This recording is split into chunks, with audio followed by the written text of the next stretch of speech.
inyong pangako bilang mag-asawa. Walang mga pangako ang mga lalaki ulit. Nakatingin kayo sa inyong mga asawa. Malakas ulit ha. Bilog-bilog. Sige po, sabat kayo sa akin. Ako si ano yung pangalan? Tinatanggap kita.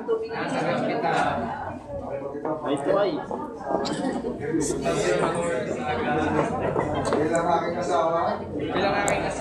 At ako'y nangangako. Sa harap ng mga saksing narito. Mamahalin kita. At aalagaan. Habang buhay. Sa hirap at ginawa. Sa lungkot o ligaya. Sa sakit man o kalusugan. Hanggang bawian o ng buhay. Balik naman, ha? Okay, lakas din.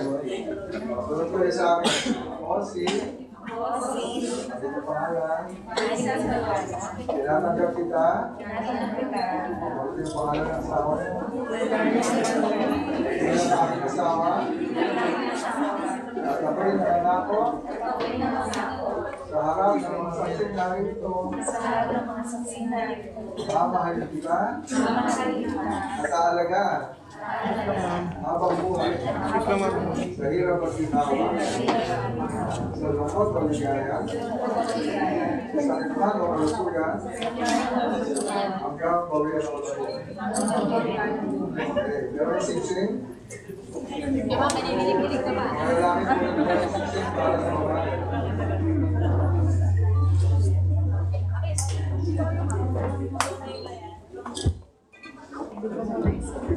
Lalaki mo na ako, may hawak ng singsing. Okay, baba mo rin singsing para sa lalaki.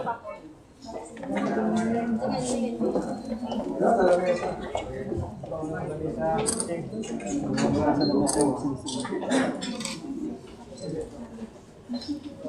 Okay po. I-form mo nyo sa parasingsingan sa kaliwa. Ang sinusunod nyo, sabihin ito. Tawagin nyo ang inyong asawa. Isuot mo at pakaingatan. Ang singsing ito, siyang tanda at aking wagas na pag-ibig at ang aking katapatan.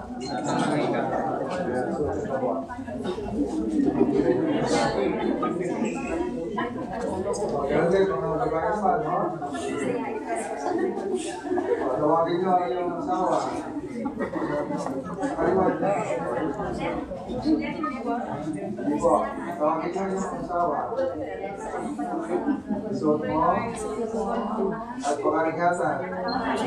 Ang singsing ito, siyang tanda ng aking wagas na pag-ibig at ang aking katapatan.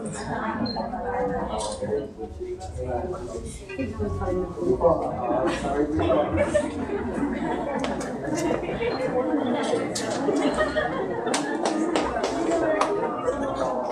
Ito po ay narito kayo.